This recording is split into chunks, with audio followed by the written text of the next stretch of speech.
My name is Assata Shakur, and I was born and raised in the United States.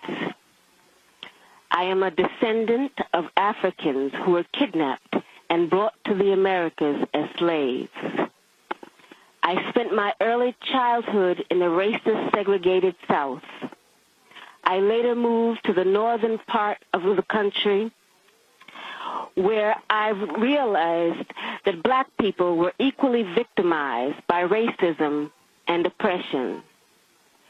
I grew up and became a political activist, participating in student struggles, the anti-war movement, and most of all, in the movement for the liberation of African Americans in the United States.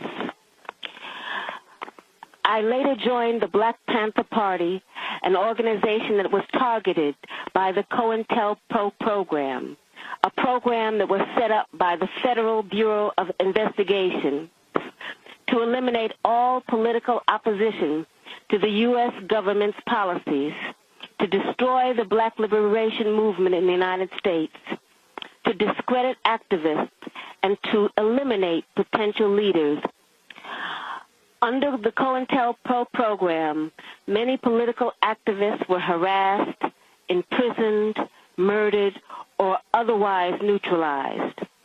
As a result of being targeted by COINTELPRO, I, like many other young people, was faced with the threat of prison, underground, exile, or death.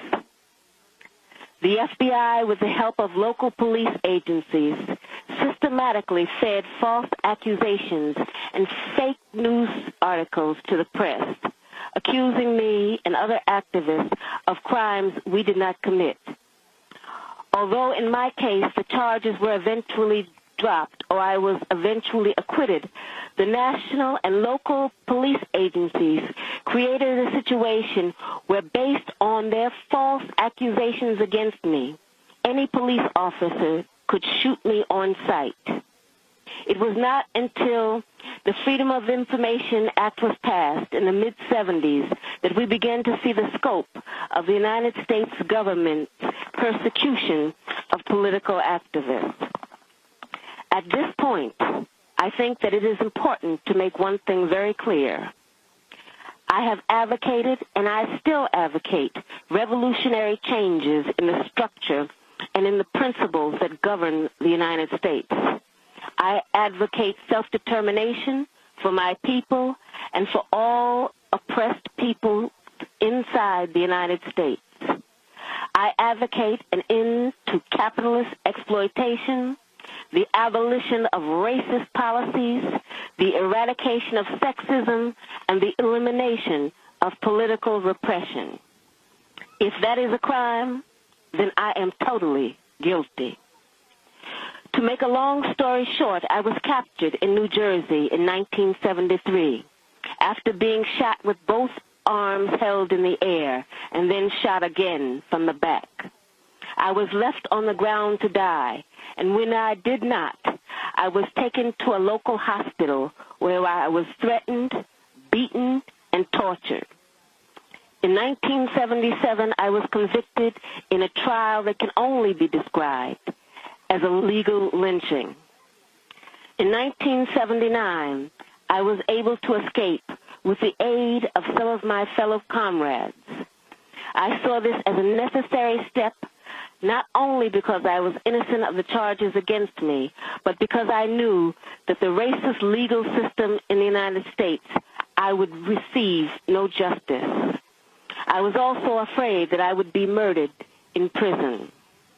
I later arrived in Cuba, where I am currently living in exile as a political refugee.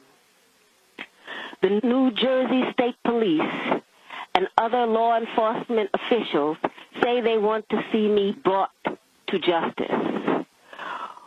But I would like to know what they mean by justice. Is torture justice? I was kept in solitary confinement for more than 2 years, mostly in men's prisons.